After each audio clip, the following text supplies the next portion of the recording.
I'm Max Dalton, and in this video I'll show you how to access all of your digital content on Amazon.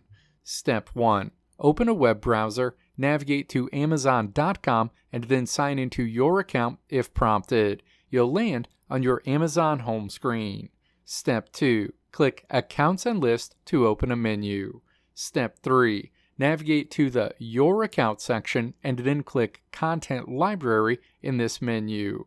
You'll land on the digital content screen where you can access your Kindle books, audiobooks, apps, Amazon Prime Video purchases, music, and more. Clicking any of these will show you your purchases in that category. Let me know if this video helped you out in the comments below. If you liked what you saw here, click the video links on the right side of the screen to check out another video.